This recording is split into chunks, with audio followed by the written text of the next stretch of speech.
Assalamualaikum warahmatullahi wabarakatuh. Perkenalkan, nama saya Afrianita. Saya dari Prodi Ilmu Administrasi Publik kelas B, Fakultas Ilmu Sosial Politik semester 2.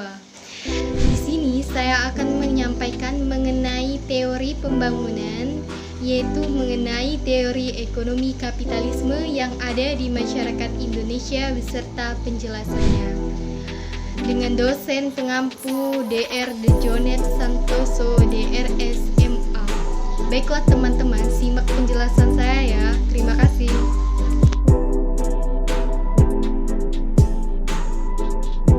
Yang pertama, apa itu kapitalisme? Kapitalisme adalah sistem ekonomi yang memberikan kebebasan kepada setiap orang untuk mengendalikan kegiatan ekonomi seperti perdagangan atau jual beli dengan tujuan untuk mendapatkan keuntungan yang sebesar-besarnya. Yang kedua, apa sih itu teori ekonomi kapitalisme? Teori ekonomi kapitalisme merupakan sebuah teori ekonomi yang dicirikan oleh hak-hak pribadi atas alat-alat produksi dan distribusi serta pemanfaatannya untuk mencapai laba dalam kondisi yang sangat kompetitif. Kapitalisme pertama kali diperkenalkan oleh ahli ekonomi, yaitu Adam Smith, yang merupakan ahli ekonomi dunia melalui bukunya The Wealth of Nations yang menerangkan pilar-pilar dari kapitalisme yang menjadi pijakan dalam kerangka dasar teori ekonomi kapitalisme tentang nilai barang dan jasa. Para ilmuwan sepakat bahwa teori ekonomi kapitalisme ini merupakan revolusi yang bersifat fundamental untuk pembentukan masyarakat yang modern. Kapitalisme bukan saja dianggap sebagai sebuah proses ekonomi, tetapi juga dianggap sebagai suatu peradaban yang berakar pada sebuah teknologi dan kemudian mencerminkan suatu gaya hidup masyarakat yang saat ini terjadi. Yang ketiga adalah pengaruh teori ekonomi kapitalisme bagi masyarakat Indonesia. Teori ekonomi kapitalisme di Indonesia adalah teori ekonomi yang dilatar belakangi oleh perseteruan politik antara negara-negara barat yang disebut dengan blok barat dan negara-negara timur yang disebut dengan blok timur. Negara barat dalam mengembangkan perekonomian menggunakan konsep teori ekonomi kapitalisme, sedangkan negara timur ini menggunakan konsep teori ekonomi sosialisme. Namun dengan berbagai kekuatan propaganda yang dimiliki oleh negara barat dalam penerapan sistem ekonomi kapitalisme ini, maka pandangan masyarakat akan jauh lebih baik jika dibandingkan dengan penerapan teori ekonomi sosialisme.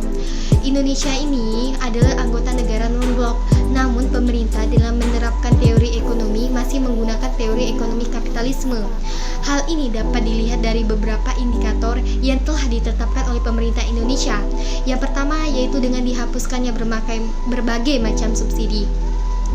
Berarti harga dari barang yang selama ini penentuannya ditetapkan oleh pemerintah selanjutnya secara berangsur-angsur diserahkan sepenuhnya kepada mekanisme pasar.